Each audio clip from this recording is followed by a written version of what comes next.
कौन नहीं सुनता? जी सर जी, कर दी है। ठीक है सर जी।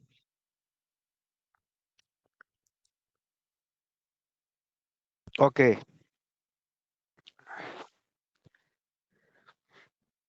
बेटा सबसे पहले आज हमने देखना है एरोमेटिक हाइड्रोकार्बन की फिजिकल प्रॉपर्टीज।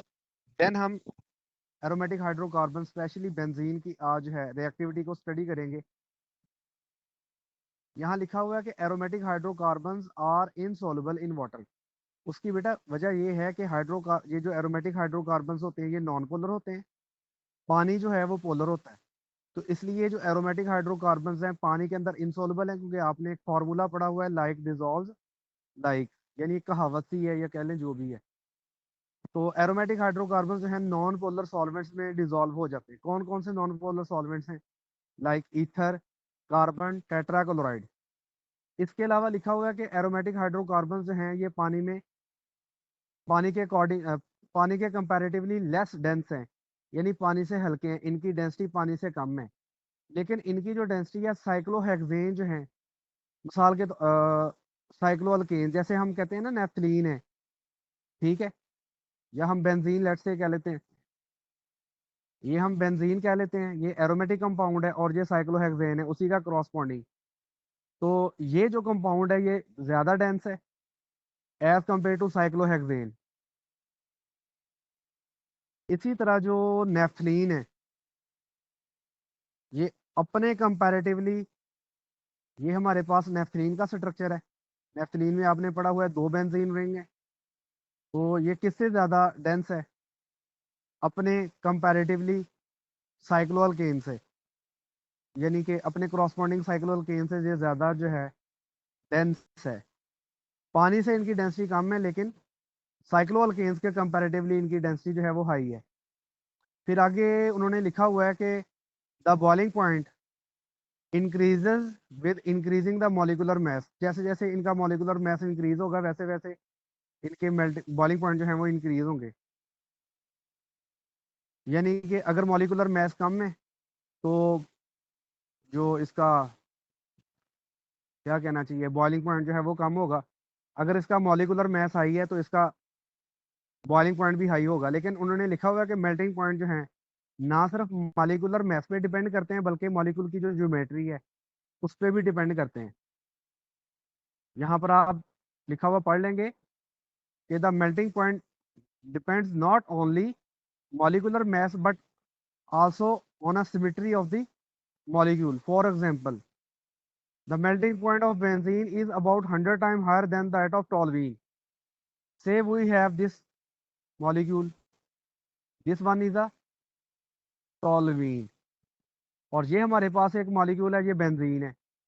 अब इसमें हर कार्बन के साथ हाइड्रोजन लगा हुआ है, लेकिन इसमें क्या है एक कार्बन के साथ मिथाइल है बाकी के साथ हाइड्रोजन है। तो ज्यादा सिमेट्रिकल कौन है?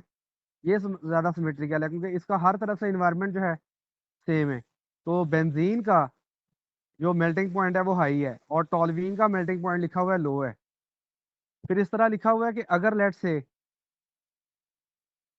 अगर हम जाइलीन की बात करें तो ऑर्थोजाइलीन जो है यानी 1,2 डाइमिथाइल बेंजीन, इसका मेल्टिंग पॉइंट कम है।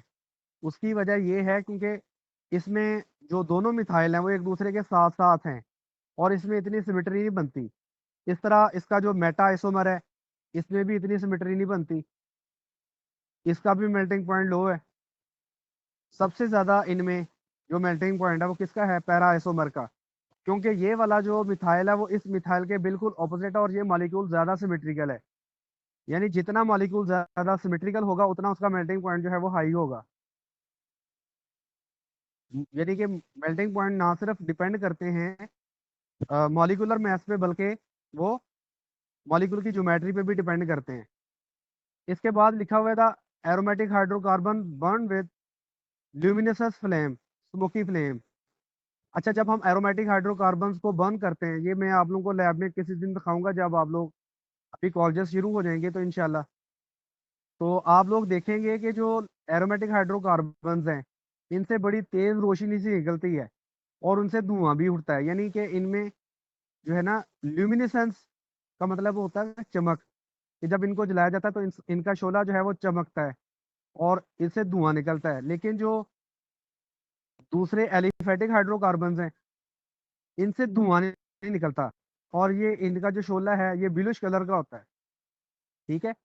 अगर हम बेंजीन की बात करें तो बेंजीन के बारे में लिखा है कि benzene is a colourless liquid, boil at 80 degree and freeze at 5.5 degree. इसके अलावा लिखा है कि benzene act as a is use as a solvent. और जो दूसरे एरोमेटिक हाइड्रोकार्बन हैं, कंडेंस जैसे नेफ्थलीन हो गया, ये सॉलिड्स हैं और आमतौर पर वाटर के अंदर इनसॉल्युबल हैं। वैसे बेंजीन कौन सा सॉल्युबल है? बेंजीन भी इनसॉल्युबल है। फिर उसके अलावा लिखा हुआ है कि टॉल्यूइन जो है, कि बेंजीन के ऊपर CH3 ग्रुप एक लगाओ और अगर बेंजीन के साथ दो CH3 ग्रुप लगे हों उसे जाइलीन बोलते हैं। ये भी कलरलेस लिक्विड है और इनसे करेक्टरिस्टिक स्मेल आती है। करेक्टरिस्टिक स्मेल का मतलब है ऐसी स्मेल जो उस कंपाउंड की अपनी प्रॉपर्टी हो और वो किसी दूसरे कंपाउंड में वो ना हो।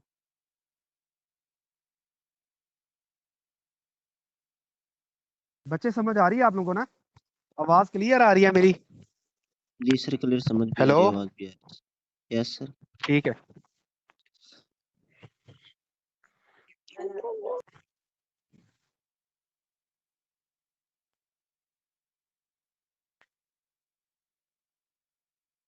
इसके बाद उन्होंने लिखा हुआ है अगला topic, reactivity of benzene electrophilic aromatic substitution. आप लोग को आप लोगों ने FSC में पढ़ा हुआ है कि बेंजीन जो है उसमें पाई इलेक्ट्रॉनिक क्लाउड जो है, ये जो पाई इलेक्ट्रॉनिक क्लाउड है एज अ न्यूक्लियोफाइल एक्ट करता है। न्यूक्लियोफाइल से मुराद होता है ऐसी स्पीशी जो इलेक्ट्रॉन पेयर डोनेट कर सकती है। अब ये पाई बॉन्ड जो हैं, इसके इलेक्ट्रॉन जो हैं ये इन्वायरमेंट में एक्सपोज हैं, क्योंकि आपने पढ़ा हुआ है कि रिंग में इलेक्ट्रॉनिक क्लाउड जो है वो पाई इलेक्ट्रॉनिक क्लाउड रिंग के ऊपर भी डीलोकलाइज है और रिंग के नीचे भी डीलोकलाइज है। यहाँ पर आपने पढ़ा हुआ है, ये देखें आप जरा, कि जो इलेक्ट्रॉनिक क्लाउड है रिंग के ऊपर भी डीलोकलाइज है और रिंग के नीचे भी डीलोकलाइज है। अब बेंजीन जो है इस इलेक्ट्रॉनिक क्लाउड को इस्तेमाल करते हुए एज अ न्यूक्लियोफाइल एक्ट कर सकती है और अगर वो इलेक्ट्रोफाइल मिलेगा तो उसके साथ जो है बॉन्ड फॉर्मेशन करेगी, उसके साथ रिएक्टिविटी शो करेगी। लेकिन बेंजीन जो है वो स्ट्रॉन्ग इलेक्ट्रोफाइल नहीं है, सॉरी स्ट्रॉन्ग न्यूक्लियोफाइल नहीं है, क्योंकि इसका जो इलेक्ट्रॉनिक क्लाउड है वो डीलोकलाइज है। डीलोकलाइज होने की वजह से स्टेबल है इसका, बेंजीन का जो पाई इलेक्ट्रॉनिक क्लाउड है, क्योंकि ये स्टेबल है इसलिए क्या कहना चाहिए, इसकी जो है ना इलेक्ट्रोफाइल के साथ जो है रिएक्टिविटी वो हाई है। सॉरी यार, क्या मैं बता रहा हूँ, हिल गया मैं भी। बेंजीन जो है उसके ऊपर इलेक्ट्रॉनिक क्लाउड है, पाई इलेक्ट्रॉनिक क्लाउड। वो इसी पाई इलेक्ट्रॉनिक क्लाउड को इस्तेमाल करते हुए एज अ न्यूक्लियोफाइल एक्ट करती है। ठीक है। लेकिन वो स्ट्रॉन्ग न्यूक्लियोफाइल नहीं है। उसकी वजह ये है क्योंकि इसका इलेक्ट्रॉनिक क्लाउड जो है एक जगह फिक्स नहीं है, वो रिवॉल्व कर रहा है। और आपने पढ़ा है जितना इलेक्ट्रॉनिक क्लाउड डीलोकलाइज होता है, जितनी उसमें ज्यादा रेजोनेंस होती है उतना वो स्टेबल होता है। तो जो बेंजीन है वो इलेक्ट्रोफाइल के साथ जल्दी रिएक्शन शो नहीं करेगी। ठीक है। यानी कि एक्स्ट्रा ऑर्डिनरी स्टेबल है। आपने एक्स्ट्रा ऑर्डिनरी स्टेबल मॉलिक्यूल पढ़ा हुआ है बेंजीन का। ठीक है। तो बेंजीन जो है ये एक्ट करती है एज अ वीक न्यूक्लियोफाइल। ठीक है। तो ये उसी वक्त इलेक्ट्रोफाइल के साथ रिएक्ट करेगी जब आपका इलेक्ट्रोफाइल जो है स्ट्रॉन्ग होगा। यानी कि अगर मिसाल के तौर पर बेंजीन की इलेक्ट्रॉन पेयर डोनेट करने की एबिलिटी कम है और इलेक्ट्रोफाइल जो है वो वीक हो, उसकी इलेक्ट्रॉन पेयर लेने की एबिलिटी भी कम हो। इलेक्ट्रोफाइल वो होता है जिसने इलेक्ट्रॉन पेयर लेना हो।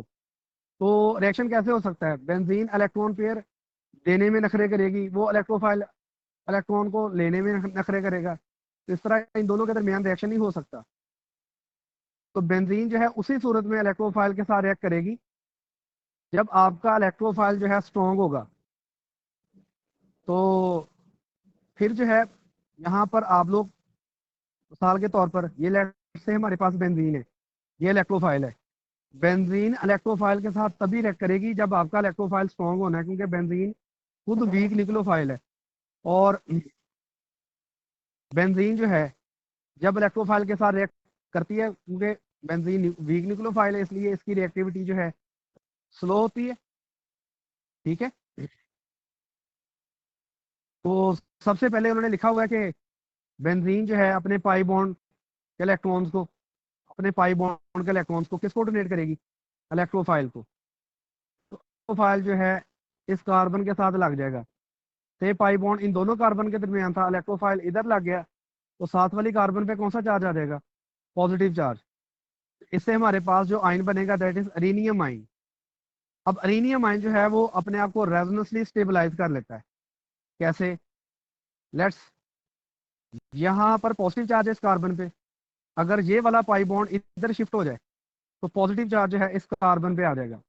अगर ये वाला पाई बॉन्ड इधर शिफ्ट हो जाए, पॉजिटिव चार्ज इस कार्बन पे आ जाएगा, इस तरह से। ठीक है, तो अरेनियम आयन जो है अपने आप को रेजोनेंसली स्टेबलाइज कर लेता है। लेकिन बेंजीन जो है इटसेल्फ ज्यादा स्टेबल है और अरेनियम आयन जो है ये लेस स्टेबल है। जैसे ही अगर हम इस मीडियम में बेस डालें, तो मीडियम में बेस डालने से क्या होना है? मीडियम में बेस ने इस प्रोटॉन को कैप्चर कर लेना है, जिस जिस कार्बन के साथ ना ये मतलब जो है इलेक्ट्रोफाइल लगा, उसी के साथ लगे हुए हाइड्रोजन को इसने कैप्चर कर लेना है। जैसे ही बेस जो है इस हाइड्रोजन को कैप्चर करेगी, तो कार्बन और हाइड्रोजन के बॉन्ड के इलेक्ट्रॉन जो हैं ये दोबारा रिंग में वापस आ जाएंगे, और ये वाला पॉजिटिवली चार्ज जो है ये दोबारा खत्म हो जाएगा, और बेंजीन अपना एरोमेटिक जो करेक्टर है उसे रीगेन कर लेगी। ठीक है, मैं दोबारा बता देता हूँ। सबसे पहले फर्स्ट स्टेप में क्या होना है? ये जो पाई बॉन्ड के इलेक्ट्रॉन्स है बेंजीन के, इन्होंने इलेक्ट्रोफाइल पर अटैक करना है, और इलेक्ट्रोफाइल ने यहाँ इधर जुड़ जाना है, और साथ वाली कार्बन पे कौन सा चार्ज आ जाना है? Positive charge. इससे बनना क्या है? अरेनियम आयन बनना है। अब अरेनियम आयन जो है वो बेंजीन के मुकाबले में कम स्टेबल है। उसकी वजह यह है क्योंकि बेंजीन में फुल इलेक्ट्रॉनिक डीलोकलाइजेशन थी, यानी कि 6 पाई इलेक्ट्रॉन्स थे। अब जो है वो ये कार्बन जो है एक sp3 हाइब्रिड है और एक पे पॉजिटिव चार्ज है। तो अब जो है ना, ये जो अरेनियम आयन है ये बेंजीन के मुकाबले में लेस स्टेबल है, इसलिए ये वाला जो प्रोसेस है ये स्लो हुआ है। यानी अगर कोई चीज़ जो है रिएक्ट करे और पहले से स्टेबल से अनस्टेबल हो जाए, तो जाहिर बात है वो प्रोसेस स्लो होगा। लेकिन फिर भी अरेनियम आयन जो है अपने आप को रेजोनेंसली स्टेबलाइज कर लेता है। तो यहाँ पर अरेनियम आयन के रेजोनेंस स्ट्रक्चर लिखे हुए हैं। ठीक है, लेकिन अगले स्टेप में क्या होना है? अगले स्टेप में जिस कार्बन के साथ इलेक्ट्रोफाइल लगा, उस कार्बन के साथ जो लगा हुआ हाइड्रोजन है, बेस ने क्या करना है? उस हाइड्रोजन को कैप्चर कर लेना है, और कार्बन हाइड्रोजन के बॉन्ड के इलेक्ट्रॉन रिंग में आ जाएंगे एज अ पाई बॉन्ड, और रिंग जो है अपनी एरोमेटिसिटी रीगेन कर लेगा। ठीक है, और दोबारा एरोमेटिक हो जाएगा। आप लोगों ने पढ़ा हुआ है सब्स्टिट्यूशन रिएक्शन। सब्स्टिट्यूशन रिएक्शन क्या होते हैं? ऐसे रिएक्शन जिनमें एक एटम जो है किसी दूसरे एटम को रिप्लेस कर दे। यहाँ पर जो इलेक्ट्रोफाइल है उसने किसको रिप्लेस किया है? बेंजीन के साथ लगे हुए हाइड्रोजन को। तो इसलिए इस रिएक्शन को बोलते हैं इलेक्ट्रोफिलिक एरोमेटिक सब्स्टिट्यूशन। यानी इसमें जो अटैकिंग स्पीशी है वो इलेक्ट्रोफाइल है, और वो किसके साथ रिएक्ट कर रहा है? एरोमेटिक कंपाउंड के साथ। सब्स्टिट्यूशन रिएक्शन शो कर रहा है। सब्स्टिट्यूट होता है रिप्लेस करना, जैसे नवाज शरीफ को इमरान खान ने रिप्लेस किया है। तो अब हम जो है ना डिफरेंट तरह के जो एरोमेटिक इलेक्ट्रोफिलिक सब्स्टिट्यूशन रिएक्शंस हैं उनको हम देखते हैं वन बाय वन। तो यहाँ पर आपने फोकस करना है। ये सबसे पहला जो रिएक्शन है this is called as nitration. ये सारे रिएक्शन या तो आपने एफएससी में पढ़े या फिनोल वाले टॉपिक में ऑलरेडी लिए हुए हैं। अगर हम जो है वो बेंजीन का रिएक्शन करवाएं नाइट्रिक एसिड से in presence of sulphuric acid at 50 degree, तो आपने पढ़ा हुआ कि बेंजीन से एक हाइड्रोजन जो है वो नाइट्रिक एसिड से OH लेके वाटर में कन्वर्ट हो जाता है, और नाइट्रिक एसिड का जो बाकी रिमेनिंग NO2 ग्रुप है वो यहाँ आके लग जाता है, तो इससे नाइट्रोबेंजीन बनती है। ठीक है, तो this reaction is called as nitration. यानी कि बेंजीन से एक हाइड्रोजन उतर जाना और उसकी जगह कौन सा ग्रुप लग जाना है? NO2। ठीक है, तो अगर हम इसमें मैकेनिज्म देखें तो सबसे पहले ऐसा होगा कि नाइट्रिक एसिड जो है वो रिएक्ट करेगा सल्फ्यूरिक एसिड से। तो आप सिंपली ये समझ लें कि हमारे पास ये नाइट्रिक एसिड है, नाइट्रोजन के साथ एक ऑक्सीजन जो है डबल बॉन्डेड है, एक ऑक्सीजन जो है कोऑर्डिनेट इक्विवेलेंट बॉन्डेड है, और एक इसके साथ कौन सा ग्रुप लगा हुआ है? OH। तो होगा ये OH निकल जाएगा। सल्फ्यूरिक एसिड ने ना OH ले लेना है। सल्फ्यूरिक एसिड जो इट सेल्फ है वो हाइड्रोजन आइन देगा। सल्फ्यूरिक एसिड खुद हाइड्रोजन देगा और यहाँ से OH निकलेगा, तो ये मिलके बना देंगे वाटर। बाकी रह जाएगा HSO4 बाइसल्फेट आइन सल्फ्यूरिक एसिड से वाटर बन गया, और साथ ये वाला आइन बना है जिसका नाम है नाइट्रोनियम आइन, NO2 पॉजिटिव सॉरी, नाइट्रोनियम आइन ये बना है साथ। अब नाइट्रोनियम आइन पे अगर आप देखो तो फुल पॉजिटिव चार्ज है, बेंजीन का पाई बॉन्ड जो है इधर अटैक करेगा, ठीक है। यहाँ पर 2 पाई बॉन्ड रह जाएंगे, यहाँ मतलब पहले वो पाई बॉन्ड पीले रिंग में डीलोकलाइज थे, अब यहाँ पर सिंगल बॉन्ड आ गया और बाकी हिस्से में पाई बॉन्ड का इलेक्ट्रॉनिक क्लाउड है, और इस वाली कार्बन पे कौन सा चार्ज है, पॉजिटिव चार्ज है, और यहाँ पर नाइट्रो ग्रुप लग गया। लास्ट स्टेप में क्या होना है, जो HSO4 है यानी बाइसल्फेट आइन, उसने यहाँ से प्रोटॉन कैप्चर कर लेना है। तो बाइसल्फेट आइन जब यहाँ से प्रोटॉन कैप्चर करेगा तो कार्बन और हाइड्रोजन के बॉन्ड के इलेक्ट्रॉन जो हैं जब रिंग में वापस आएंगे तो यहाँ पर दोबारा पाई इलेक्ट्रॉनिक क्लाउड जो है वो डिवेल्प हो जाएगा, ठीक है। तो इस तरह से हमारे पास जो कंपाउंड हासिल होगा दैट इज नाइट्रोबेंजीन। उसके बाद अगला उन्होंने रिएक्शन दिया हुआ है सल्फोनेशन, यानी बेंजीन के साथ अगर बेंजीन का जो हाइड्रोजन है वो सल्फोनिक ग्रुप से रिप्लेस हो जाए SO3H ग्रुप से, तो इस रिएक्शन को सल्फोनेशन रिएक्शन कहते हैं। तो अगर हम बेंजीन का सल्फ्यूरिक एसिड से रिएक्शन करवाएं 80 डिग्री पे, तो बेंजीन का हाइड्रोजन जो है वो निकल जाएगा, उसकी जगह कौन सा ग्रुप आगे लग जाएगा, SO3H। तो this reaction is called sulphonation reaction because यहाँ पर बेंजीन का एक हाइड्रोजन जो है वो निकल गया, उसकी जगह SO3H ग्रुप आगे लग गया, ठीक है। यानी कि SO3H ग्रुप ने बेंजीन के हाइड्रोजन को सब्स्टिट्यूट कर दिया। इसी तरह अगर हम बेंजीन का रिएक्शन करवाएं SO3 से सल्फर ट्राइऑक्साइड से सल्फ्यूरिक एसिड की मौजूदगी में 25 डिग्री पे, तो फिर भी बेंजीन का एक हाइड्रोजन जो है वो निकल जाएगा, उसकी जगह कौन सा ग्रुप आगे लग जाएगा, SO3H। इसके बाद जो है अब हम इस रिएक्शन का मैकेनिज्म देखते हैं कि ये रिएक्शन कैसे प्रोसीड करेगा।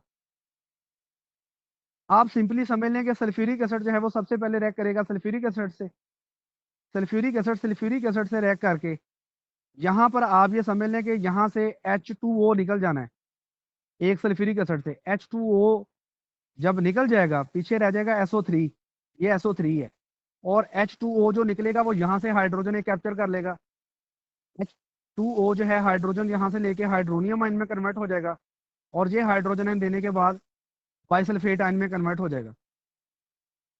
नेक्स्ट स्टेप में असल में ना ये आपने FSC में पढ़ा हुआ है कि सल्फर ट्राइऑक्साइड का स्ट्रक्चर कुछ इस तरह होता है कि सल्फर के साथ जो है 3 ऑक्सीजन जो है डबल बॉन्ड होती हैं, और बेंजीन का पाई बॉन्ड का इलेक्ट्रॉनिक क्लाउड जब इधर अटैक करता है तो यहाँ पर जो पाई बॉन्ड के इलेक्ट्रॉन्स हैं वो ऑक्सीजन पे शिफ्ट हो जाते हैं। तो अगर आप यहाँ पर देखो तो जब यहाँ पर ये वाला पाई बॉन्ड का इलेक्ट्रॉनिक क्लाउड जब इधर अटैक करेगा तो पाई बॉन्ड के इलेक्ट्रॉन ऑक्सीजन पे शिफ्ट हो जाएंगे, और ऑक्सीजन पे कौन सा चार्ज आ जाएगा, नेगेटिव चार्ज।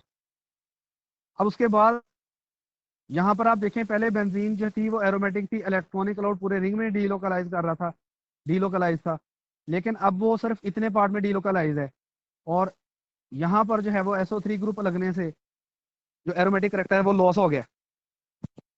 अब होना ये है कि जो मीडियम के अंदर बाइसल्फेट आइन है उसने ये वाला प्रोटॉन कैप्चर कर लेना है, ताकि ये वाला कार्बन हाइड्रोजन बॉन्ड जो है वो रिंग में दोबारा वापस आ जाए और एरोमेटिक करेक्टर दोबारा गेन हो जाए, ठीक है। तो बाइसल्फेट आयन जब यहाँ से प्रोटॉन कैप्चर करेगा तो ये कन्वर्ट हो जाएगा सल्फ्यूरिक एसिड में, और ये वाला कार्बन हाइड्रोजन के बॉन्ड के इलेक्ट्रॉन जब रिंग में आ जाएंगे तो यहाँ पर दोबारा मतलब जो है वो रिंग डेवलप हो जाएगा। अब लास्ट स्टेप में क्या होना है, लास्ट स्टेप में जो हाइड्रोनियम आयन बना था इसने अपना जो प्रोटॉन है वो SO3 नेगेटिव को दे देना है, तो इससे हमारे पास SO3H ग्रुप डेवलप हो जाएगा। तो इस रिएक्शन को हम कहते हैं सल्फोनेशन। सल्फोनेशन वो कहता है रिवर्सिबल प्रोसेस है, तो ये अमल जो है डीसल्फोनेशन भी हो सकता है, यानी कि सल्फोनिक ग्रुप निकल जाए।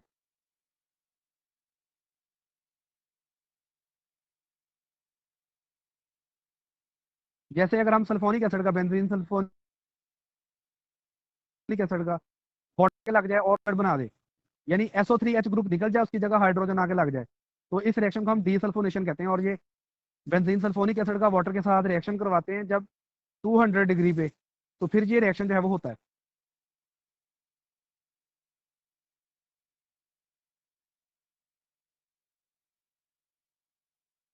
ठीक है, इसके बाद दिया हुआ है हेलोजिनेशन। अगर हम बेंजीन का किसी हेलोजन से रिएक्शन करवाएं, जैसे फ्लोरीन क्लोरीन से, क्या होगा? अगर से लेट से क्लोरीन से रिएक्शन करवाते हैं, तो एक हाइड्रोजन जो है वो क्लोरीन से मिलके, यहाँ पर आप देखो, एक हाइड्रोजन निकल जाएगी, उसकी जगह क्लोरीन आके लग जाएगी, तो हमारे पास क्लोरोबेंजीन बन जाएगी। इसी तरह अगर हम बेंजीन का ब्रोमीन से रिएक्शन करवाएं, बेंजीन की एक हाइड्रोजन निकल जाएगी, उसकी जगह ब्रोमो ग्रुप आगे लग जाएगा, तो ब्रोमो बेंजीन बन जाएगी। और इस रिएक्शन को कौन कैटेलाइज करेगा? FeCl3 या FeBr3। यानी अगर क्लोरीन से रिएक्शन करवा रहे हैं तो FeCl3 लेना है, अगर ब्रोमीन से रिएक्शन करवा रहे हैं तो FeBr3 लेना है, यानी आपने लिवस एसिड लेना है। ठीक है, तो सबसे पहले हम देखते हैं कि ये रिएक्शन होगा कैसे। जो हमारे पास हैलोजन है वो इटसेल्फ आ वीक इलेक्ट्रोफाइल, जैसे bromine itself a week electrophile, तो ब्रोमीन का सबसे पहले हमने रिएक्शन करवाना है लिवस एसिड से। अब लिवस एसिड जो है, लेट से हमारे पास FeBr3 है, तो Br2 को आप कर लें कि एक Br पॉजिटिव कर लें, एक Br नेगेटिव कर लें, यानी इस Br2 को एक पॉजिटिव में कंसिडर कर लें और एक नेगेटिव में कंसिडर कर लें, ये जो Br2 है। तो इसको आप ऐसे समझ लें, FeBr3 जो है वो नेगेटिव ब्रोमाइड ले लेगा, इससे FeBr4 नेगेटिव आइन बन जाएगा, और खुद जो है वो Br पॉजिटिव आइन बन जाएगा। यानी FeBr3 ने क्या करना है, मतलब जो है वो ब्रोमाइड आइन ले लेना है, नेगेटिव आइन, और Br पॉजिटिव आइन जो है वो साथ प्रोड्यूस हो जाएगा। ठीक है, इसे कहेंगे ब्रोमियम आइन। अब बेंजीन का पाई इलेक्ट्रॉनिक क्लाउड जो है वो इस ब्रोमियम आइन पे Br पॉजिटिव पे अटैक करेगा, और कार्बन के साथ ब्रोमियम आइन जो है वो ब्रोमो ग्रुप लग जाएगा, और साथ वाली कार्बन पे पॉजिटिव चार्ज आ जाएगा, इससे इसकी एरोमेटिसिटी जो है लॉस हो जाएगी, और इस वजह से ये प्रोसेस जो है स्लो होगा। अगले स्टेप में क्या होना है, F E B R four negative ने क्या करना है, यहाँ से प्रोटॉन कैप्चर कर लेना है। जब ये यहाँ से प्रोटॉन कैप्चर करेगी तो H जो है ये वाले Br से मिलकर HBr में कन्वर्ट हो जाएगा। FeBr4 जो है वो ब्रोमाइड लूज करके हाइड्रोजन को FeBr3 में कन्वर्ट हो जाएगा, और ये कार्बन हाइड्रोजन के बॉन्ड के इलेक्ट्रॉन जब रिंग में आएंगे तो ये हमारे पास जो है एरोमेटिसिटी दोबारा गेन हो जाएगी। अब यहाँ पर लिखा हुआ है कि ऑर्डर ऑफ रिएक्टिविटी अगर देखी जाए तो फ्लोरीन जो है सबसे ज्यादा रिएक्टिव है, फिर क्लोरीन है, फिर ब्रोमीन है, और सबसे कम रिएक्टिविटी जो है आयोडीन की है। अब यहाँ पर साथ उन्होंने ये भी लिखा हो कि अगर बेंजीन पे ऑलरेडी ग्रुप कोई लगा हो तो अगला आने वाला ग्रुप कहाँ आके लगेगा, उसको मैंने आपको बताया हुआ है, पहले वाला ग्रुप डिसाइड करता है। ये FSC में भी आपने पढ़ा है, ऑर्थो पैरा डायरेक्टिंग ग्रुप और मेटा डायरेक्टिंग ग्रुप। तो जो हमारे पास मिथाइल है, ये हमारे पास जो है वो ऑर्थो पैरा डायरेक्टिंग है। तो अगर हम मिथाइल बेंजीन का रिएक्शन करवाएं क्लोरीन से, तो क्लोरीन जो है वो ऑर्थो पोजीशन पे लगेगी या पैरा पोजीशन पे, यानी कि जो मिथाइल है ये ऑर्थो डायरेक्टिंग है या पैरा डायरेक्टिंग है। ठीक है, तो क्लोरो टॉलवीन प्रोड्यूस होगी या पैरा टॉलवीन जो है प्रोड्यूस होगी। इसके बाद अगला उन्होंने दिया हुआ है फ्रीडल क्राफ्ट रिएक्शन। ये फ्रीडल क्राफ्ट रिएक्शन आपने पढ़े हुए हैं, दो हैं इसमें आ जाते हैं, फ्रीडल क्राफ्ट अल्काइलेशन आ जाता है, फ्रीडल क्राफ्ट असाइलेशन आ जाता है। ठीक है, फ्रीडल और क्राफ्ट दो साइंटिस्ट थे, इन्होंने लिवस एसिड को इस्तेमाल करते हुए बेंजीन पे अल्काइल ग्रुप की सब्स्टिट्यूशन को या अराइल ग्रुप की सब्स्टिट्यूशन को जो है असाइल ग्रुप की सब्स्टिट्यूशन को, उसको उन्होंने स्टडी किया था। तो सबसे पहले हम देख लेते हैं Friedel Crafts alkylation. Friedel craft ना अल्काइलेशन को स्टडी करने से पहले लेट्स से कि ये रिएक्शन जो है कौन कौन कैटालाइज कर सकता है Friedel craft reaction, BF3 HF FeCl3 ZnCl2 H2SO4, ये सारे के सारे जो हैं ये कैटलिस्ट हैं जो हम फ्रीडल क्राफ्ट रिएक्शंस में इस्तेमाल कर सकते हैं। तो अगर हम फ्रीडल क्राफ्ट अल्काइलेशन की बात करें, तो अगर हम लेट से बेंजीन का रिएक्शन करवाते हैं CH3Cl के साथ, यानी क्लोरोमीथेन के साथ AlCl3 की मौजूदगी में, बेंजीन से एक हाइड्रोजन निकल जाना, उसकी जगह मिथाइल ग्रुप आगे लग जाना है, तो इस तरह मिथाइल बेंजीन जो है वो प्रोड्यूस हो जाएगी। और ये रिएक्शन के लिए टेम्परेचर मेंशन किया गया है 5 डिग्री। इसी तरह बेंजीन का अगर हम आइसोप्रोपाइल अल्कोहल के साथ रिएक्शन करवाएं, ये कार्बन के साथ जो है एक OH ग्रुप लगा हुआ है और इसके साथ 2 मिथाइल ग्रुप लगे हुए हैं।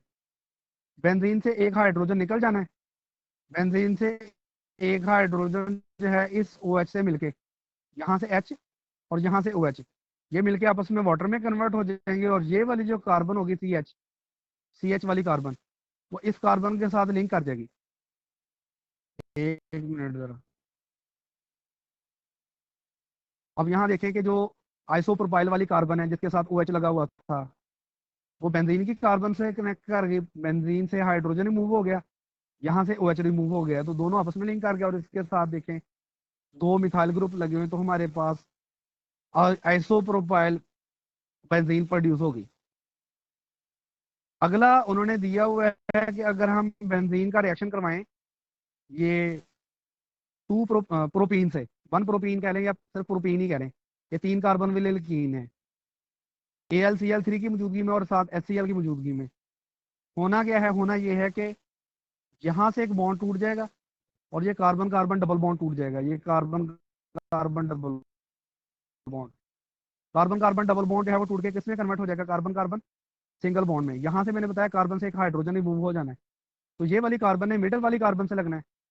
ये वाली कार्बन जो है जब मिड वाली कार्बन से लगेगी, तो ये पाई बॉन्ड टूट के किधर शिफ्ट हो जाएगा, इस कार्बन पे, और इस वाली कार्बन ने यहाँ से जो हाइड्रोजन निकलना है उसको कैप्चर कर लेना है।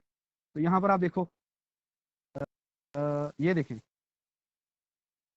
ऐसे होगा। मैं दोबारा सा थोड़ा सा बता देता हूँ कि ये हमारे पास जो है ना बॉन्ड ब्रेक हो जाएगा, कार्बन हाइड्रोजन, और जो हमारे पास ये वाली कार्बन होगी मिडल वाली, ये इसने कार्बन से लिंक कर जाना, और इसके साथ इधर CH3 ग्रुप लगा हुआ है, इधर लगा हुआ है CH2, और जो कार्बन बेंजीन से हाइड्रोजन निकला था वो इस CH2 के साथ मिलकर इसको भी CH3 में कन्वर्ट कर देगा। तो इस तरह से हमारे पास जो है आइसोप्रोपाइल बेंजीन प्रोड्यूस हो जाएगी।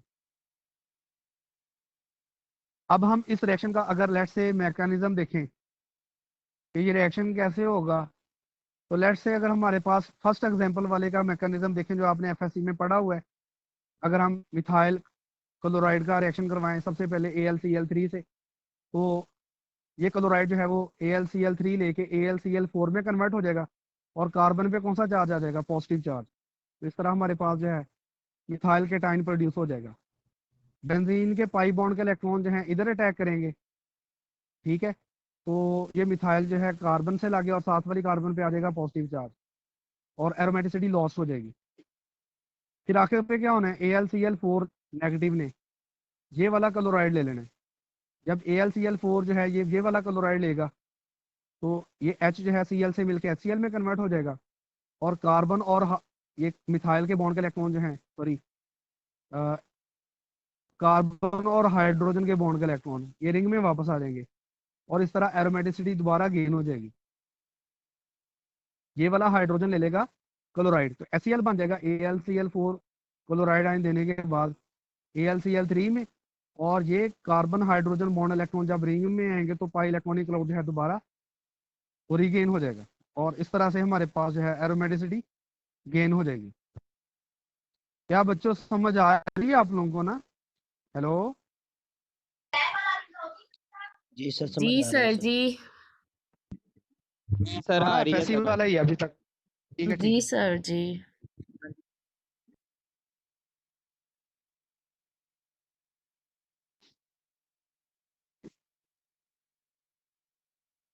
इसके बाद अगर हम फ्रीडल क्राफ्ट अल्काइलेशन के ड्रॉबैक्स देखें, तो ड्रॉबैक्स में लिखा हुआ है कि it is difficult to stop this reaction, कि ये रिएक्शन को स्टॉप करना मुश्किल है। यानी जब एक अल्काइल ग्रुप लग जाए तो आप क्या समझते हैं कि ये और रिएक्शन आगे नहीं चलेगा। जहां देखें कि माशाल्लाह बेंजीन जो है उसके साथ कितने सारे अल्काइल ग्रुप लगे हैं, यानी एक अल्काइल ग्रुप लगेगा, फिर दूसरा भी इसके साथ चमड़ जाएगा, तीसरा भी चमड़ जाएगा, चौथा भी चमड़ जाएगा। तो इसके लिए यहाँ लिखा हुआ है तो कि बेंजीन की जो अल्काइलेशन है इसको स्टॉप करना डिफिकल्ट है, कि आप एक अल्काइल ग्रुप को एंटर होने दें और बाकियों को रोक लें, लेकिन ये रिएक्शन आगे चलता है और पोली अल्काइलेटेड बेंजीन जो है प्रोड्यूस होती है। इसी तरह लिखा हुआ है कि इसमें ना आइसोमराइजेशन भी हो सकती है। आइसोमराइजेशन आइसोमराइजेशन से मुराद है कि से हमारे पास ये बेंजीन है, बेंजीन का हम रिएक्शन करवाते हैं प्रोपाइल ब्रोमाइड से, CH3CH2CH2Br से, प्रोपाइल ब्रोमाइड AlCl3 की मौजूदगी में। होना ये चाहिए कि यहाँ से हाइड्रोजन निकले, ये ब्रोमाइड ले ले, HBr में कन्वर्ट हो जाए, यहाँ से हाइड्रोजन निकले, यहाँ से ब्रोमाइड निकले, HBr में कन्वर्ट हो जाए, और ये वाले जो कार्बन है CH2 CH2 CH3 ये ऐसे लग जाए, यानी हमारे पास एन प्रोपाइल बेंजीन बन जाए। लेकिन वो कहता है कि एन प्रोपाइल बेंजीन के बनने के साथ साथ जो है आइसोप्रोपाइल बेंजीन बन जाती है। मतलब आपका ये वाला ग्रुप होगा ना CH3 CH2 CH2, जब यहाँ से क्लोराइड ने निकलना है, क्लोराइड या ब्रोमाइड ने, तो हमारे पास ये वाला ग्रुप प्रोड्यूस होना है। लेकिन ये हमारे पास प्राइमरी कार्बोकेटाइन है, यानी कार्बन, ऐसी कार्बन पे पॉजिटिव चार्ज आना है ब्रोमाइड के निकलने से जो कार्बन फर्दर एक अल्काइल ग्रुप से बाउंड है। लेकिन ये वाला जो कार्बोकेटाइन है ना, ये कम स्टेबल है। क्या हो सकता है, यहां से एक हाइड्रोजन इधर जा सकता है, यानी ये CH3 बन जाए CH2 से, और जो CH2 था वो CH में कन्वर्ट है, यानी हमारे पास जो है सेकेंडरी कार्बोकेटाइन प्रोड्यूस हो जाए, ये वाला कार्बोकेटाइन। अब ये वाला जो कार्बोकेटाइन है, इसमें ऐसी कार्बन पे पॉजिटिव चार्ज है जिसके साथ आगे दो अल्काइल ग्रुप लगे हुए हैं। सेकेंडरी कार्बोकेटाइन जो है वो ज्यादा स्टेबल होता है प्राइमरी कार्बोकेटाइन से। तो जैसे ही पहले प्राइमरी कार्बोकेटाइन बना है, प्राइमरी कार्बोकेटाइन जो है वो फौरन कन्वर्ट हो जाएगा सेकेंडरी कार्बोकेटाइन पे। और यहाँ पर आप देखो कि ये जो मिडल वाली कार्बन है ये बेंजीन के साथ अटैच होके आइसोप्रोपाइल बेंजीन बन रही है एज अ मेजर प्रोडक्ट। यहाँ पर जो रिएक्शन होगा तो बेंजीन के साथ जो है प्राइमरी प्रोपाइल ग्रुप रिएक्ट नहीं करेगा, ये वाला ग्रुप रिएक्ट नहीं करेगा, ये वाला कम स्टेबल है। इसकी बजाय यहाँ से हाइड्रोजन ने किधर शिफ्ट हो जाना है, मिडल वाली कार्बन पे, सॉरी मिडल वाली कार्बन से शिफ्ट हो जाना है इसने एंड वाली कार्बन पे, और पॉजिटिव चार्ज आ जाएगा मिड वाली कार्बन पे। तो ये वाला जो है हमारे पास ये बेंजीन के साथ रिएक्ट करेगा, फिर ये जो मिडल वाली कार्बन है ये बेंजीन के साथ जब अटैच होगी तो इससे हमारे पास जो है ना ये आइसोप्रोपाइल बेंजीन बनेगी, ना कि एन प्रोपाइल बेंजीन बनेगी।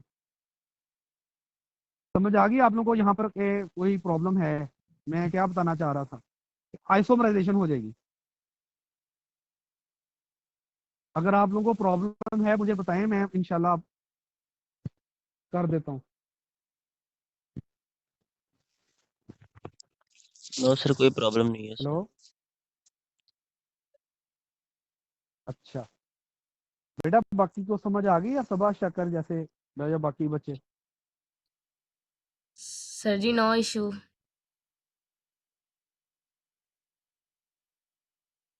क्लियर है सर जी। अच्छा,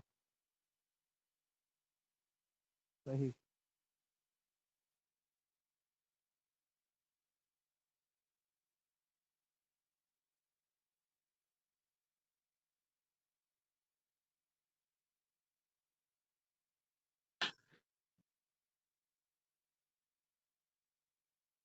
किसी भी बच्चे को कोई प्रॉब्लम है वो पूछ ले। हेलो,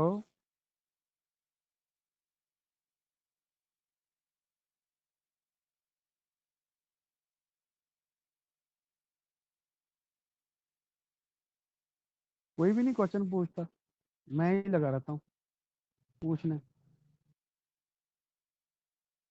हाँ जी बच्चे। सर जी आपने कहा कि वो अनस्टेबल है, तो मतलब सिर्फ आइसोप्रोपाइल ही बनेगी, लेकिन उसके साथ तो माइनर प्रोडक्ट भी लिखा हुआ है। तो मैंने कब कहा कि माइनर प्रोडक्ट नहीं बनेगी? सर मेरे मुंह से निकल गया होगा, ज्यादा अमाउंट में आइसोप्रोपाइल ने बनना है क्योंकि आइसोप्रोपाइल ग्रुप ज्यादा स्टेबल है। सही है सर जी। ये मतलब ये बन रहा है लेकिन कम बन रहा है। अच्छा, सही है सर जी। इसकी स्टेबल होने की क्या वजह है? आइसोप्रोपाइल की स्टेबल होने की क्या वजह है? ये पता आइसोप्रोपाइल है आप के लोगों को? स्टेबल होने की वजह पता नहीं सर ये जी। मसलन ना, जो मिथाइल होता है इलेक्ट्रॉन डोनेटिंग होता है।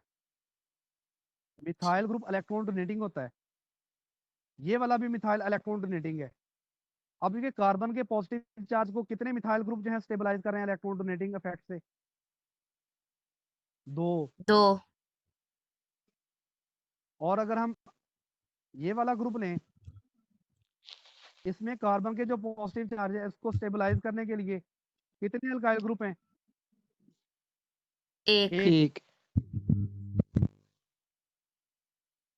असल में कार्बन पे पॉजिटिव चार्ज है, कार्बन अनस्टेबल है अपने पॉजिटिव चार्ज की वजह से।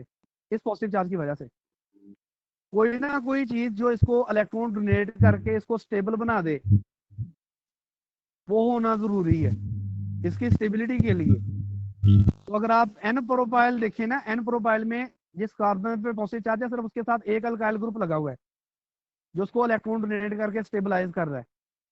लेकिन जो ये वाला है सेकेंडरी प्रोपाइल, ये वाला, इसमें जिस कार्बन पे पॉजिटिव चार्ज है उसके साथ दो अल्काइल ग्रुप हैं जिसको इलेक्ट्रॉन डोनेट करके स्टेबल कर रहे हैं। जैसे मिसाल के तौर पर कोई टेंशन वाली बात हो, एक बंदे का एक दोस्त हो जो उसको हौसला दे और हो भी गरीब और उसकी कोई हेल्प भी ना कर सके, हौसला दिए जा रहा है, कोई हेल्पफुल कर नहीं रहा। लेकिन एक ऐसा हो जो जिसके दो दोस्त हों, दोनों हौसला भी दे रहे हो, दोनों हमदाद भी कर रहे हो, फिर जाहिर बात है वो स्टेबल होना है जिसके दो दोस्त हैं। अब यहाँ पर देखें ना, जिस कार्बन पे पॉजिटिव चार्ज आना है उसके साथ दो मिथाइल ग्रुप लगे हुए हैं जो इसको पॉजिटिव चार्ज को स्टेबलाइज करेंगे। तो इसके एग्जिस्ट करने के चांसेस ज्यादा हैं और इसके एग्जिस्ट करने के चांसेस कम है। तो इसलिए अगर ये बनता भी है ना तो फौरन इसमें कन्वर्ट हो जाता है प्रोटॉन की शिफ्टिंग से, यानी एक हाइड्रोजन फौरन इधर से इधर चला जाता है। तो मिडिल वाली कार्बन पे पॉजिटिव चार्ज आ जाता है, फिर मिडिल वाली कार्बन रिएक्ट करती है बेंजीन से आगे। अब क्लियर हो गया आप लोगों को?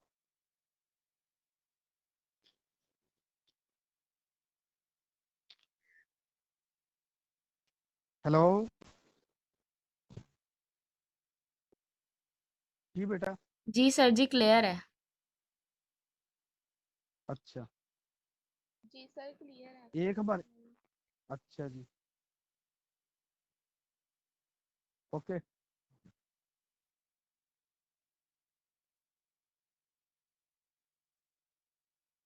इसके बाद ना अगला लिखा हुआ है फ्रेडल क्राफ्ट अल्काइलेशन। जैसे अगर हम बेंजीन का रिएक्शन करवाएं असाइल क्लोराइड से, ये सॉरी एसिटाइल क्लोराइड है ये वाला जो है, CH3 C डबल बॉन्ड हो, इतने ग्रुप को एसिटाइल बोलते हैं, acetyl. CH3 C double bond हो, एसिटाइल, तो ये क्लोराइड है। AlCl3 की मौजूदगी में इसका रिएक्शन करवाएं, क्या होना है, यहाँ से हाइड्रोजन निकल जाना है और इसकी जगह C डबल बॉन्ड हो, CH3 ग्रुप आगे लग जाना है। जो बेंजीन से हाइड्रोजन निकलना है वो क्लोराइड से मिलके HCl में कन्वर्ट हो जाना है। यानी बेंजीन से हाइड्रोजन निकलना है और यहाँ से कौन सा ग्रुप निकलना है, क्लोराइड निकलना है। हाइड्रोजन क्लोराइड बन जाएगा और ये वाली जो कार्बन है C डबल बॉन्ड ओ वाली, इसने इस कार्बन के साथ जो है लिंक कर जाना है। तो इस तरह हमारे पास जो है एसिटाइल बेंजीन, या सॉरी इसका नाम लिखा हुआ है एसीटोफिनोन, ये प्रोड्यूस हो जाएगी। इसी तरह अगर हम बेंजीन का रिएक्शन करवाते हैं एसिटिक एनहाइड्राइड से, होना क्या है, यहाँ से ये वाला ग्रुप, ये जो C डबल बॉन्ड हो, ऑक्सीजन बॉन्ड, ये टूट जाना है और यहाँ से कार्बन से हाइड्रोजन निकल जाना है। अब ये वाला जो हाइड्रोजन है उसने इस ऑक्सीजन से मिलके, यहाँ से हाइड्रोजन है इस ऑक्सीजन से मिलके एसिटिक एसिड में कन्वर्ट हो जाना है। और ये वाली जो कार्बन है C डबल बॉन्ड ओ वाली, इसने इस कार्बन के साथ लिंक कर जाना है। यानी कि इस वाली कार्बन ने, C डबल बॉन्ड ओ वाली ने इसके साथ लिंक कर जाना है। ठीक है, तो इस तरह हमारे पास जो है ये वही कंपाउंड प्रोड्यूस हो जाएगा। ये मैं आपको बता रहा हूँ कि बेंजीन से हाइड्रोजन जो है निकल के वो इस ऑक्सीजन से मिल जाएगा, तो इस तरह एसिटिक एसिड प्रोड्यूस हो जाएगा और ये वाला जो एसिटाइल ग्रुप है ये इस कार्बन से लग जाएगा। और अगर हम जो है कीटीन का रिएक्शन करवाएं, कीटीन क्या होती है? कीटोन आपने पढ़ी है, कीटोन नहीं है, कीटीन है, कीटोन की छोटी बहन। ये देखें, सी डबल बॉन्ड ओ वाली कार्बन अगर फर्दर आगे ऑक्सीजन कार्बन से डबल बॉन्ड हो, इसे कीटीन कहते हैं। अगर हम कीटीन के साथ रिएक्शन करवाएं, क्या होगा? कार्बन हाइड्रोजन बॉन्ड ब्रेक हो जाएगा, और ये वाला जो हाइड्रोजन निकलेगा वो इस कार्बन से मिलके Ci2 से किस में कन्वर्ट हो जाएगा? Ci3 में। और ये वाली जो कार्बन होगी वो इस कार्बन के साथ जो है लिंक कर जाएगी। ये देखें जरा, यानी कि बेंजीन से जो हाइड्रोजन निकलना है उसने Ci2 के साथ मिलके Ci3 में कन्वर्ट हो जाना है, और सी डबल बॉन्ड ओ वाली कार्बन जो है, ये वाली कार्बन, उसने रिंग के साथ लग जाना है। यानी ये वाली कार्बन जो है रिंग के साथ लग जाएगी, और बेंजीन से जो हाइड्रोजन निकलेगा वो Ci2 के साथ मिलके Ci3 में कन्वर्ट हो जाएगा। ये वाला सी डबल बॉन्ड वो एज इट इज है, और ये हमारे पास कंपाउंड प्रोड्यूस होगा, इसका नाम होगा एसीटोफिनोन। अब हम अगर इस रिएक्शन का मैकेनिज्म देखें, तो ये हमारे पास असाइल क्लोराइड है। इसको आप ऐसे लिख सकते हैं, R C double bond O C L. ये वाला बॉन्ड यहाँ से टूटना है, कार्बन क्लोराइड बॉन्ड। AlCl3 जो है ये वाला क्लोराइड ले लेगा। AlCl3 जब ये वाला क्लोराइड लेगा, AlCl4 नेगेटिव में कन्वर्ट हो जाएगा, और ये वाली कार्बन से जब क्लोराइड निकलना है, और इस कार्बन पे कौन सा चार्ज आ जाना है? Positive charge. बेंजीन के पाई बॉन्ड के इलेक्ट्रॉन जो हैं इस कार्बन पर अटैक करेंगे। जब बेंजीन के पाई बॉन्ड के इलेक्ट्रॉन इस कार्बन पे अटैक करेंगे, तो ये असाइल ग्रुप यहाँ लग जाएगा, और साथ वाली कार्बन पे पॉजिटिव चार्ज आ जाएगा। फिर अगले स्टेप में AlCl4 ने क्या करना है? ये वाला जो नेगेटिव चार्ज है, इसने इस हाइड्रोजन को अटैक करना है। ये हाइड्रोजन एक क्लोराइड से मिलके HCl में कन्वर्ट हो जाएगा, AlCl4 AlCl3 में कन्वर्ट हो जाएगा, और ये कार्बन हाइड्रोजन बॉन्ड इलेक्ट्रॉन जो हैं ये रिंग में वापस आ जाएंगे। तो इस तरह से ये हमारे पास जो है बेंजीन के साथ असाइल ग्रुप आके लग गया, इसलिए हम इस रिएक्शन को कहते हैं असाइलेशन रिएक्शन। अगर आप इस रिएक्शन को देखो, तो ये वाला रिएक्शन कैसे है? ये CH3 CH2 C double bond O Cl है। अगर हम इसका AlCl3 की मौजूदगी में बेंजीन से रिएक्शन करवाएं, ये कार्बन से एक हाइड्रोजन निकलेगा, वो क्लोराइड से मिलकर HCl में कन्वर्ट हो जाएगा, और ये वाली जो कार्बन है C डबल बॉन्ड ओ वाली, ये वाली कार्बन जिसके साथ आगे इथाइल ग्रुप लगा हुआ है, वो बेंजीन के साथ लग जाएगी। तो यहाँ पर आप देख सकते हैं कि ये जो C डबल बॉन्ड हुआ है ये लगी कार्बन से, और फिर कार्बन के साथ आगे क्या लगा हुआ है? CH2 CH3। अगर हम इसकी रिडक्शन करा दें, इस कंपाउंड की, इस कंपाउंड की रिडक्शन करवाने से मुराद है कि इसकी हाइड्रोजनेशन करवा दें, ये ऑक्सीजन निकल जाएगी, उसकी जगह हाइड्रोजन आके लग जाएगी। जिस तरह आपने क्लेमेंसन रिडक्शन पढ़ी होगी कि अगर हम जिंक मरकरी मलगम की मौजूदगी में इस कंपाउंड का रिएक्शन करवाते हैं HCl के साथ, तो होना ये है कि ऑक्सीजन ने निकल जाना, ऑक्सीजन के निकलने से इसकी जगह हाइड्रोजन आके लग जानी है, और ये हमारे पास CH2 बन जाना है। ये देखो, ये CO जो है वो CH2 में कन्वर्ट हो गया, इसके साथ CH2 CH3 है, तो ये हमारे पास N प्रोपाइल बेंजीन बन जाएगी। तो ये N प्रोपाइल बेंजीन है। अच्छा, इस तरह से हम N प्रोपाइल बेंजीन जो है ये 100% हासिल कर लेंगे। लेकिन अगर आप बेंजीन का डायरेक्ट रिएक्शन करवाते हैं प्रोपाइल ब्रोमाइड से, और आप कहते हैं कि जी N प्रोपाइल बेंजीन हमें 100% मिल जाए, तो ऐसी बात नहीं है। यहाँ पर जो है ये वाली जो चीज़ है हमारे पास कितने एज अ माइनर प्रोड्यूस होनी है, N प्रोपाइल बेंजीन और आइसोप्रोपाइल बेंजीन जो है हमें ज़्यादा मिलनी है। लेकिन हम इस मेथड से, ये वाला जो मेथड है, इसको इस्तेमाल करते हुए 100% N प्रोपाइल बेंजीन जो है वो ले सकते हैं। यदि पहले आप उसको उसके ऊपर कौन सा ग्रुप लेके आए? असाइल ग्रुप लेके आओ, C डबल बॉन्ड हो CH2 CH3, फिर इसकी रिडक्शन करवा दो। तो जब आप इसकी रिडक्शन करवाओगे तो CO जो है इससे ऑक्सीजन निकल के उसकी जगह हाइड्रोजन आगे लग जाएगी। यानी 4 हाइड्रोजन ये है ना जो टोटल यूज हो रहे हैं, 4 हाइड्रोजन में से 2 हाइड्रोजन है ऑक्सीजन लेके वाटर में कन्वर्ट हो जाना है, और बाकी 2 हाइड्रोजन जो है ये C से लग के इसको उन्होंने कन्वर्ट कर देना है CH2 में। तो इस तरह हमारे पास 100% जो है N प्रोपाइल बेंजीन बन सकती है। तो पेपर में आपको ऐसे भी आ सकता है कि मतलब जो है हम किस मेथड से N प्रोपाइल बेंजीन जो है 100% हासिल कर लेते हैं, लेकिन जो फ्रेडल क्राफ्ट अल्काइलेशन है उसे हमें एन प्रोपाइल बेंजीन जो है वो हासिल नहीं होती। अगर हासिल होती है तो बहुत कम क्वांटिटी में हासिल होती है। उसकी क्या वजह है? तो आप लोगों को इसकी रीजन जो है वो आनी चाहिए। क्लियर? Yes sir. ईमान बेटा, यस आपको सर। आप आप हो इधर? एक मिनट।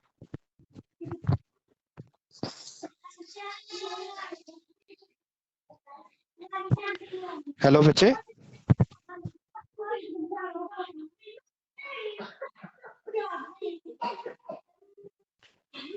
वो क्लास नहीं ले रही शायद। ओके, तो किसी बच्चे ने कोई क्वेश्चन तो नहीं पूछना? समझ आ गई सर। ठीक है। ये बच्चे जो कैमरा आप लोगों ने चलाया हुआ है, कैमरा अपना ऑफ करो।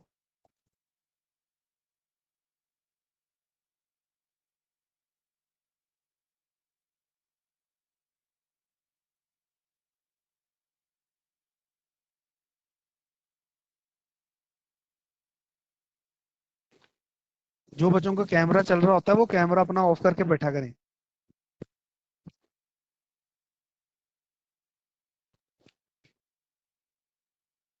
फिर नहीं सुना?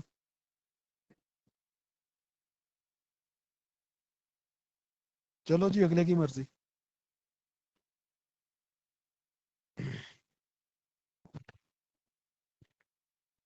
इसके बाद अगला रिएक्शन दिया हुआ है फॉर्माइलेशन।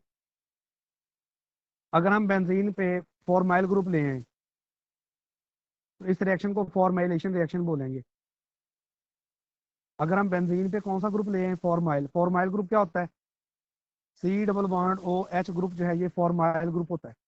अगर हम बेंजीन पे ये वाला ग्रुप ले आते हैं तो इस रिएक्शन को हम बोलेंगे फॉर्माइलेशन रिएक्शन। फॉर्माइलेशन रिएक्शन जो है वो हम 3 से 4 तरह से करवा सकते हैं। कुछ मेथड्स यहाँ पर उन्होंने डिस्कस किए हैं, उनमें से हम कुछ मेथड्स को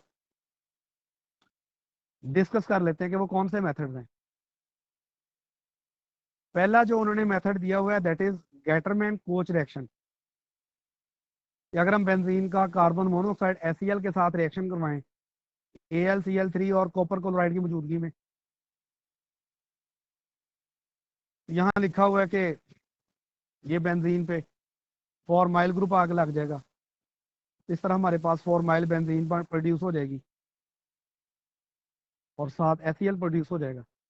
अगर हम इस रिएक्शन का मैकेनिज्म देखें तो मैकेनिज्म ऐसे है। ये आप देखो, कार्बन मोनोऑक्साइड है। कार्बन मोनोऑक्साइड में समझ लें कार्बन और ऑक्सीजन के दरमियान ट्रिपल बॉन्ड होता है। 2 कोवलेंट बॉन्ड होते हैं और एक कोऑर्डिनेट कोवलेंट बॉन्ड होता है। और ऑक्सीजन ने इलेक्ट्रॉन कार्बन को दिए होते हैं। ये आप लोग समझेंगे कि सर कैसे बता रहे हैं, लेकिन ऐसे ही होता है। तो जब इसमें HCl ऐड होगा ना तो हाइड्रोजन लग जाएगा कार्बन से और क्लोराइड लग जाएगा भी कार्बन से। यानी कार्बन ऑक्सीजन डबल बॉन्ड जो है वो carbon oxygen triple bond break होकर डबल बॉन्ड में जाएगा। कार्बन के साथ एक हाइड्रोजन और एक क्लोराइड लग जाएगा। कार्बन जो है इस तरह टेट्रावेलेंट हो जाएगा। तो ये हमारे पास देखो फॉर्माइल क्लोराइड प्रोड्यूस हो गया। फॉर्माइल क्लोराइड जो है फिर वैसे ही जैसे आपने फ्रीडल क्राफ्ट रिएक्शन पढ़े हैं उसी तरह ही रिएक्ट करेगा ये बेंजीन से। मतलब ये वाले पाई बॉन्ड का इलेक्ट्रॉन इधर अटैक करेंगे, सॉरी यहाँ पर इस कार्बन पे, और पाई बॉन्ड के इलेक्ट्रॉन किधर शिफ्ट हो जाएंगे? ऑक्सीजन पे। अगर हम इसको वैसे ही ड्रॉ करें ज़रा, यहाँ से पाई बॉन्ड टूट के सिंक, यहाँ पर कौन सा ग्रुप लग जाना है? सॉरी, सबसे पहले मैं आपको बताता हूँ कैसे होगा ये। एक मिनट, सॉरी। सबसे पहले जो है ये प्रोड्यूस हुआ, उनके साथ हाइड्रोजन भी लग गई, क्लोराइड भी लग गई। फिर हम इसका रिएक्शन किससे करवाएंगे? AlCl3 से। AlCl3 क्या करेगा? यहाँ से क्लोराइड ले लेगा। AlCl3 जब यहाँ से क्लोराइड ले लेगा तो कार्बन पे कौन सा चार्ज आ जाना है? कार्बन पे आ जाना है पॉजिटिव चार्ज। ठीक है, और AlCl3 जो है वो क्लोराइड लेके AlCl4 नेगेटिव में कन्वर्ट हो जाएगा। नेक्स्ट स्टेप में बेंजीन के पाई बॉन्ड के इलेक्ट्रॉन जो हैं अटैक करेंगे तो इस कार्बन से लिंक कर जाएंगे, साथ वाली कार्बन पे आ जाना है पॉजिटिव चार्ज। और जिस कार्बन के साथ ये फॉर्माइल ग्रुप लगा हुआ है उसके साथ एक हाइड्रोजन भी है, तो AlCl4 जो है उसने ये वाला हाइड्रोजन ले लेना है, वो AlCl3 में कन्वर्ट हो जाएगा, एक क्लोराइड दे के ये वाला हाइड्रोजन हाइड्रोजन क्लोराइड लेके HCl में, और ये कार्बन हाइड्रोजन पाई इलेक्ट्रॉन जो है ये रिंग में वापस आ जाएंगे, और इस तरह हमारे पास जो है बेंजीन रिंग दोबारा से स्टेबलाइज हो जाएगा इस तरह से, और ये हमारे पास जो है फॉर्माइल बेंजीन प्रोड्यूस हो जाएगी। ठीक है।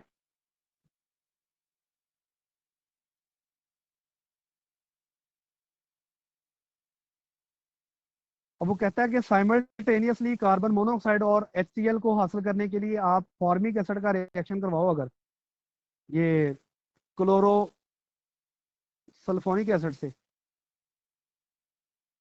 क्लोरोसल्फोनिक एसिड से फॉर्मिक एसिड का रिएक्शन करवाओ, तो इससे आपको CO और HCl इकट्ठे मिल जाएंगे और साथ H2SO4 मिलेगा, तो CO और HCl आपस में रिएक्ट करके ये प्रोड्यूस करेंगे, फिर ये आगे रिएक्ट करेगी किससे, बेंजीन से, तो इससे हमारे पास जो है ये प्रोडक्ट फॉर्मेशन हो जाएगी।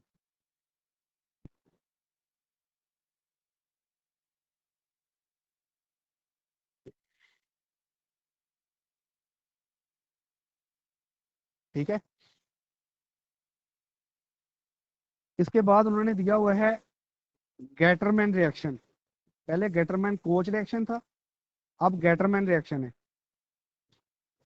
इसमें उन्होंने कहा है कि अगर हम बेंजीन का हाइड्रोजन साइनाइड और HCl के साथ रिएक्शन करवाएं जिंक क्लोराइड की मौजूदगी में, तो और फिर बाद में इसकी हाइड्रोलाइसिस करवा दें, तो इससे भी हमारे पास फॉर्माइल बेंजीन प्रोड्यूस हो जाती है। ये अगर आप एसियन का देखें ना स्ट्रक्चर, तो एसियन का स्ट्रक्चर ऐसा है, कार्बन के साथ हाइड्रोजन जुड़ी है और हाइड्रोजन कार्बन हाइड्रोजन है और आगे कार्बन नाइट्रोजन बॉन्ड है। तो सबसे पहले अगर हम इसका रिएक्शन करवाएंगे ना HCl से, तो होना ये है कि हाइड्रोजन का जो सॉरी HCl का जो हाइड्रोजन है वो नाइट्रोजन से लगेगा,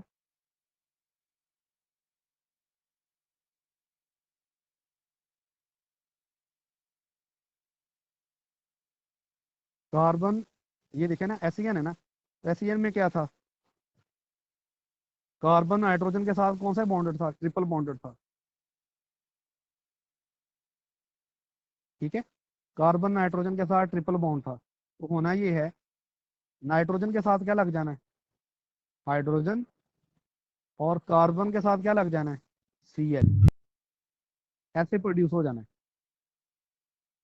फिर बेंजीन से हाइड्रोजन निकलना है, और बेंजीन से हाइड्रोजन ने यहाँ से Cl लेके HCl बना देना, और बेंजीन की जो कार्बन है उसने इधर लग जाना है। सही हो गया। बाद में जब इसकी हाइड्रोलाइसिस करवाएंगे इस स्पीशी की, तो वाटर के साथ रिएक्शन करवाएंगे H2O के साथ, तो H2O में जाहिर बात है दो हाइड्रोजन एक ऑक्सीजन है, दो हाइड्रोजन Na से मिलके NH3 में कन्वर्ट हो जाएंगी, और O जहां पर आके लग जाएगी, तो इस तरह हमारे पास फॉर्माइल बेंजीन जो है वो प्रोड्यूस हो जाएगी। आई होप सो आप लोगों को इसके बारे में समझ आ गई होगी, मैं दोबारा से बता देता हूँ अगर आप लोगों को क्लियर नहीं हुआ तो। वैसे है ये HCl है ना, सबसे पहले इसके साथ HCl रिएक्ट करेगा, कार्बन हाइड्रोजन ट्रिपल बॉन्ड टूट के डबल बॉन्ड, एक हाइड्रोजन नाइट्रोजन से, और एक ये वाली हाइड्रोजन नाइट्रोजन से लग जाएगी, और क्लोरीन जो है वो कार्बन से लग जाएगी, फिर ये बेंजीन है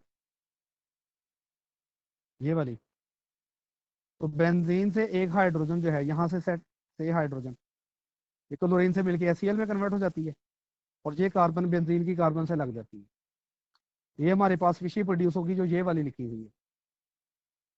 फिर उसके बाद क्या होना है, यहाँ से हाइड्रोजन जो है ये सॉरी जब इसका वाटर से रिएक्शन करवाना है, तो वाटर ने क्या करना है, वाटर ने NH ले लेना है, यानी वाटर के दो हाइड्रोजन NH से मिलके NH, और दो हाइड्रोजन वाटर से NH3, और वाटर की ऑक्सीजन जो है कार्बन से लिंक आ जाएगी, तो ये हमारे पास फॉर्माइल बेंजीन जो है वो प्रोड्यूस हो जाएगी। सही है। तो यहाँ पर आगे उन्होंने लिखा हुआ है कि अगर आपने HCl जो है वो कैसे हासिल करना है, HCl हासिल करवाने के लिए आपको जिंक साइनाइड और HCl का रिएक्शन करवाना पड़ेगा, तो H जो है वो Cn से मिलके HCN में कन्वर्ट हो जाएगा और जिंक जो है क्लोराइड से मिलके जिंक क्लोराइड में कन्वर्ट हो जाएगा। आगे लिखा हुआ है फॉर्माइलेशन विद फॉर्माइल फ्लोराइड।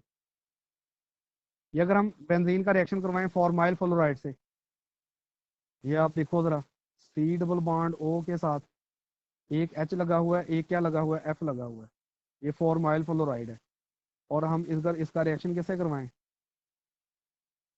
से बेंजीन से क्या होना है, एक हाइड्रोजन यहाँ से निकल जानी है, उसने फ्लोरीन से मिलके HF में कन्वर्ट हो जाना है, और ये वाली इस कार्बन के साथ लग जाएगी। यानी फ्लोरीन ने बेंजीन से हाइड्रोजन से मिलके HF में कन्वर्ट हो जाना है, और ये वाली जो बेंजीन की कार्बन है इसने carbon C double bond O के साथ लिंक कर देना है, इससे हमारे पास फॉर्माइल बेंजीन जो है वो प्रोड्यूस हो जाएगी। ठीक है। इसके बाद लिखा हुआ है क्लोरोमिथाइलेशन। ये 3 तरीके थे जिसे हम फॉर्माइलेशन करवा सकते थे, एक फॉर्माइल फ्लोराइड से, एक गटरमैन रिएक्शन से, और एक गटरमैन कोच रिएक्शन से। तो ये बड़ा इंपॉर्टेंट क्वेश्चन है। इसके बाद है क्लोरोमिथाइलेशन। अगर हम बेंजीन का ये इससे रिएक्शन करवाएं फॉर्मेल्डिहाइड से HCl की मौजूदगी में, HCl और जिंक क्लोराइड की मौजूदगी में, तो फॉर्मेल्डिहाइड और HCl आपस में रिएक्ट करेंगे। सबसे पहले यहाँ देखो, ये फॉर्मेल्डिहाइड है, ठीक है। तो होना ये है कि कार्बन हाइड्रोजन बॉन्ड जो है टूट जाना है। कार्बन हाइड्रोजन बॉन्ड जब टूटेगा तो बेंजीन की कार्बन जो है वो इस कार्बन से लिंक आ जाएगी। ये गौर करना जरा, ये बेंजीन है, ये फॉर्मेल्डिहाइड का लिखने लगा हूं। C के साथ ऑक्सीजन डबल बॉन्ड है और इसके साथ कितने हाइड्रोजन लगे हुए हैं, 2। यहां से जो हाइड्रोजन निकलना है यहाँ से, उसने इस कार्बन से मिल जाना है इस तरह से, और यहाँ से हाइड्रोजन निकलना है वो इस ऑक्सीजन से मिलके OH में कन्वर्ट हो जाएगा। ठीक है। फिर आखिर पे क्या होना है, OH ने यहाँ से निकल जाना है, और OH निकल के उसकी जगह क्या आगे लग जाएगा, Cl आगे लग जाएगा। अब वो Cl कहाँ से आया, सबसे पहले दोबारा देख लें, ये हमारे पास है फॉर्मेल्डिहाइड, ये वाला, ये वाला। तो बेंजीन से एक हाइड्रोजन निकलेगा, वो बेंजीन का हाइड्रोजन किससे कंबाइन होगा, बेंजीन का हाइड्रोजन कंबाइन होगा कार्बन से, और यहाँ से जो हाइड्रोजन निकलना है उसने क्या करना है, उसने इस ऑक्सीजन से लग जाना है। तो इस तरह OH बन जाएगा, यानी कार्बन ऑक्सीजन डबल बॉन्ड टूट के कार्बन ऑक्सीजन सिंगल बॉन्ड। ये सबसे पहले प्रोड्यूस होगा बेंजाइल अल्कोहल, फिर वो रिएक्ट करेगी आगे HCl से। HCl का H जो है इस OH से मिलकर वाटर, और Cl ग्रुप यहाँ लग जाएगा। तो इस तरह हमारे पास जो है क्लोरो मिथाइल बेंजीन प्रोड्यूस होगी। ये क्लोरो मिथाइल बेंजीन है, और इस रिएक्शन को क्लोरोमिथाइलेशन कहते हैं।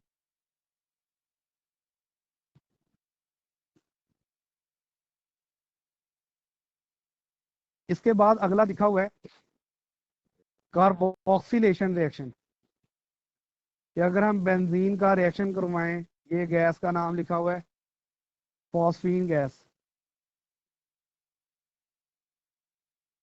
क्या नाम है, फॉस्जीन है, सॉरी, फॉस्जीन, AlCl3 की मौजूदगी में। देखो गौर करना जरा, ये बेंजीन है, ये हमारे पास है ये वाला फॉस्जीन। होना ये है कि यहाँ से हाइड्रोजन बेंजीन से क्लोरीन से मिलके HCl, और ये हमारे पास ये कार्बन जो है बेंजीन की कार्बन C डबल बॉन्ड वाली कार्बन से लग जानी है। तो इस तरह हमारे पास ये कंपाउंड प्रोड्यूस होगा। फिर इसके साथ रिएक्ट करेगा वाटर, वाटर का हाइड्रोजन क्लोराइड ले लेगा, HCl में कन्वर्ट हो जाएगा, और वाटर का जो OH है वो यहाँ लग जाएगा। इस तरह हमारे पास बेंजोइक एसिड जो है ये प्रोड्यूस हो जाएगा।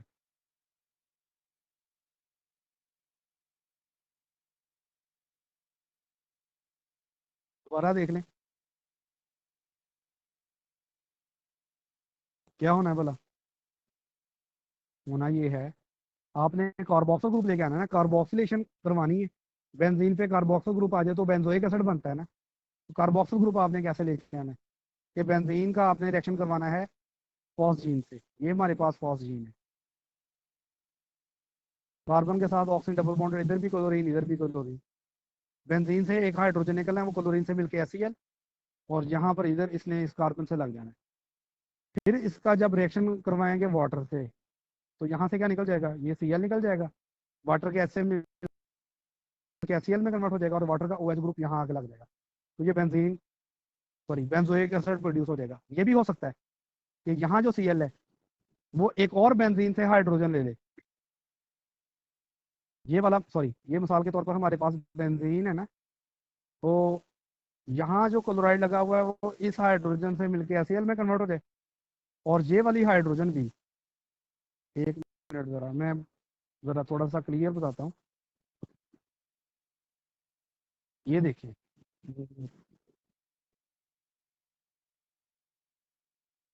ये हमारे पास प्रोड्यूस हुआ है ना, ये वाला यहाँ Cl लगा हुआ है, ये ऐसे हो सकता है कि बेंजीन के साथ ये रिएक्ट करे और बेंजीन की इस कार्बन से हाइड्रोजन लेके ये HCl में कन्वर्ट हो जाए, और ये हमारे पास ये इस तरह लग जाए, ऐसे पॉसिबल है। ये सेकंड आप देख सकते हैं,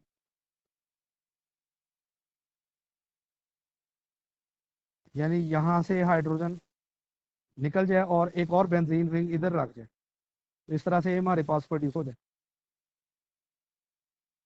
मतलब जब ये प्रोड्यूस होना है तो ये जरूरी नहीं है कि वाटर के साथ ही इसने रिएक्शन करना है, ये क्या पता बेंजीन एक और के साथ रिएक्ट करके इस कंपाउंड में कन्वर्ट हो जाए। तो अगर आप चाहते हैं कि ये प्रोड्यूस हो और ये प्रोड्यूस ना हो, तो फिर आप क्या करोगे, फिर आप जो है ये वाला कंपाउंड यूज करोगे, कार्बोमाइल क्लोराइड। कार्बोमाइल क्लोराइड जो है उसका स्ट्रक्चर कैसे है कि C डबल बॉन्ड O के एक तरफ Cl है और एक तरफ NH2 है, तो इस वाली साइड पे बेंजीन रिंग लग जाएगा, मतलब बेंजीन से एक हाइड्रोजन निकल के HCl में कन्वर्ट हो जाएगा, और यहाँ पर जो है ये लग जाएगा, तो ये हमारे पास प्रोड्यूस होना है बेंजामाइड। तो ये जो अमाइड है इसका जब हमने फिर वाटर से रिएक्शन करवाना है, तो NH2 ने वाटर के हाइड्रोजन से मिलके NH3 में कन्वर्ट हो जाना है, और वाटर का जो OH होगा वो कार्बन से लग के बेंजोइक एसिड में कन्वर्ट हो जाएगा। ठीक है,